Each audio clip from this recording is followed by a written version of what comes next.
Старый Сенбернар Бом сводил с ума всю семью последние несколько месяцев. Как только хозяин выходил за дверь, он ложился у порога и начинал протяжно выть.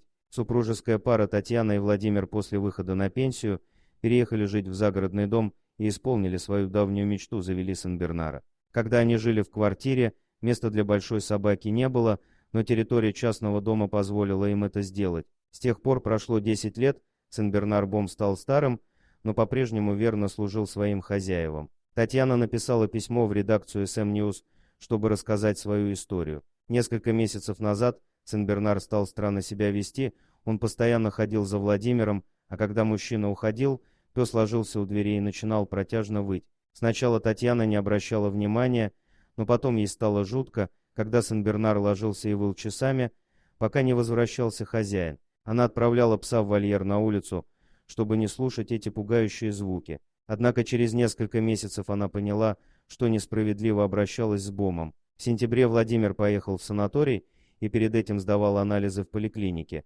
Терапевт заметил отклонение от нормы и отправил на дополнительное обследование. К сожалению, оказалось, что у Владимира обнаружили начальную стадию рака, но, к счастью, операбельную и легко поддающуюся лечению. Для супругов эта новость была полной неожиданностью.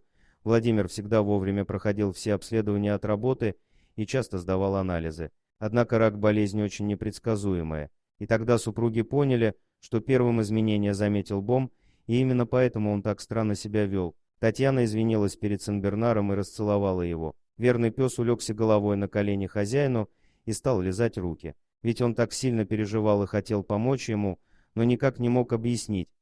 Спасибо за просмотр, подписывайтесь на канал, где вы найдете еще много интересного, а также ставьте лайки и пишите комментарии, что думаете по поводу этой истории.